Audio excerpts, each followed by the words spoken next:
U.S. officials tonight closely monitoring China's missile program, following a report of a possibly ominous missile test. The Financial Times, citing unnamed sources briefed on the intelligence, reports China tested a nuclear-capable hypersonic missile in August. The report says the missile circled the Earth before speeding toward its target, demonstrating an advanced capability in space that, quote, caught U.S. intelligence by surprise. Today, Defense Secretary Lloyd Austin, while not commenting specifically on the Financial Times report, said this. We watch closely China's development of armament and advanced capabilities and systems that will only increase tensions in the region. China denies testing a hypersonic missile, saying the test was a, quote, routine spacecraft experiment, and implying it was for civilian purposes.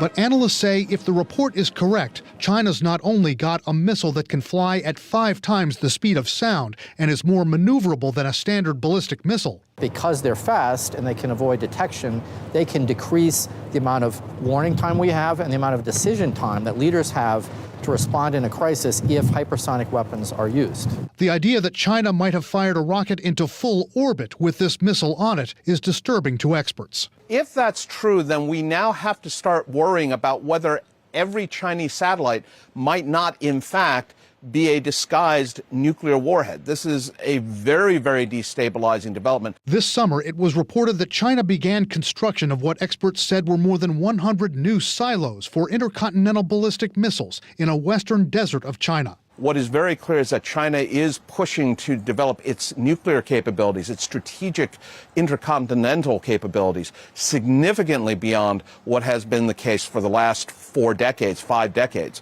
And China, according to U.S. officials, has been more aggressive recently in testing its weapons. As of the end of last month, September of 2021, the PRC had launched at least 250 ballistic missiles this year.